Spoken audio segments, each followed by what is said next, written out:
Kajalgaon Lwki Pujaया बारा गिदिर जायाखै देग्लाय थांनाय बोसोरफोरनि बायदि। Hey, welcome back to my YouTube channel Mom and Abhidya। Kajalgaon मेलायाव दसे बेरायनो फैदों जों आबिर, बिद्या आरो जों बिमा बिफा साब्रैजों। खाथियावनो खाखाय थाबायनानै सफैनायखाय गारि बाइकजों जेबो लाबोआसै थाबायनानै फैबाय। नाथाय आबिरा लामायावनो थाबायबोनायावनो मेंखाबाय, बामजानो जागासिनो, थेवब्लाबो बेखौ जबरदस्ति थाबायहोनानै लाबोबाय। नै बेनिफ्राय जोङो फुजासालिसिम सफैबाय। बेयाव जुथा सेन्देलखौ खुनानै जोङो गाखोलांनानै फुजा हैनोसै। माबायदि फुजा जागासिनो नुफेराखै, दिनैसो फैदों नालाय थांनानै नायहैनोसै। फुजासालियाव जोङो नै सफैबाय।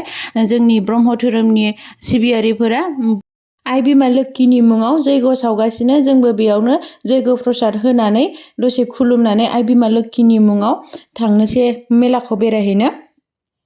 आबिराबो नै जैग' होगासिनो। ओम पुर्ण परब्रह्म ज्योति स्वरूपाय नमो नमः।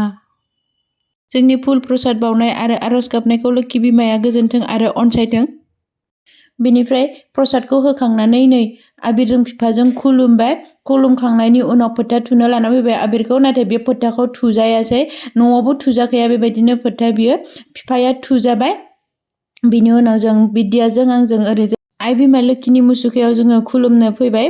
बेयाव खुलुमखांनानै जोङो ओंखारलांबाय मेला फारसे। मेलाया एसेबां होंगो दोंगो नङा, साननैल' जादों नालाय। जानाय लोंनायनि हटेलफोरावबो साहा दखानफोरावबो लांदां, मानसिफोरा बारा गैया। बेनिफ्राय नैबेयाव आं सानदोंमोन भगबाननि माबा माबि बुस्थु बायनो। बे एसेयावनो आबिरा नैबे कारखौ नुबाय, बेयाव गाखोनो बियो दावराव जाबाय। कालारखौबो गावनो बासिबाय, पिंकआव गाखोगोन होननानै गाखोबाय। नाथाय बिराद मोजां भाग्यनि खोथा, नङाबाबो 50 रुपिस होनांगौमोन। बिनि मालिकआ बहाबा थांदोंमोन, नेबाबो फैयासै। फ्रियावनो खनसे फिदिंनानै आरो बियो एबाराव ग्रिनाव गाखोनो जालायबाय। बिनिफ्राय बेखौ पिंकनिफ्राय बख'नानै ग्रिनाव गाखोहोबाय आरो बेयावबो फिरिगासे फिदिंबाय। फिरिगासे गिदिंखांनायनि उनाव आरो बियो बेलेग कालाराव गाखोनो बिबावदोंमोन। नाथाय जानाय नंला होननानै जों बिनिफ्राय बोखारनानै लाबोबाय। बेखौ हेलिकप्टार गाखोनो होननानै बियो दावराव जाबाय। नाथाय बिराद गोजौ आरो बिराद गोबाव गिदिंनायखाय बियो गिगोन होननानै जोङो बेखौ नैबे नावआव लाबोबाय, हांसोनि नावआव गाखोनो होननानै माम्बार फैबाय। थिखोथारनोसैमोन बिफाया, नाथाय गथ'आ लाखिबाय, मानोना टिकेट लायाखैमोन, टिकेट लाग्रो होननानै। बेनिफ्राय बिफाया थांनानै 50 रुपिस, बेसेबां गोबाव गाखोयो, 5 मिनिट 10 मिनिट 50 रुपिसनि टिकेट लानानै बेखौ गाखोहोबाय। गिनानै मोखां सोम जादोंमोन मानसिया। नाथाय उनावहाय गाखोदाव खाथियाव थानाय सोरबा बिब'खौबो नुबाय नालाय गिनाया एसे खारनानै बियो दसे सालायबाय। बिनि उनाव बारा गोबाव गाखोआल'सिनो आरो बियो बेलेग ट्रेन गाखोनो होननानै ओंखारबोबाय। बिनिफ्राय जोङो बेखौ ट्रेन गाखोनो लांनायावनो ट्रेना हारसिं गाखोनो हाया नालाय, बेखायनो गाखोहोनाय जायासै। बिनिफ्राय नै बेयाव बायदिसिना फाननाय नुनानै बेनो नांगौ, मा नांगौनो, लाइट बेलुन नांगौनो, बिनिफ्राय आरो हेलिकप्टार नांगौनो, माबा माबि बिबाय। हेलिकप्टाराबो फैसा होखांनाय लोगो लोगोनो बायलायनाय, एकदमबारे 2 नाम्बारिथार, बिराद दाम बेफोरनो।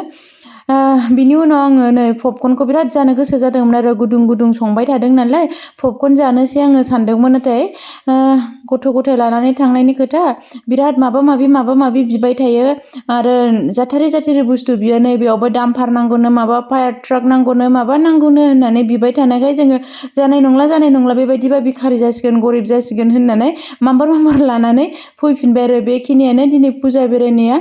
एसेयावनो आं भिडिअखौ दोनथ'नाय जाबाय। लोगो मोनफिनगोन गुबुन मोनसे भिडिअनि गेजेरजों। बाय, थेंक इउ।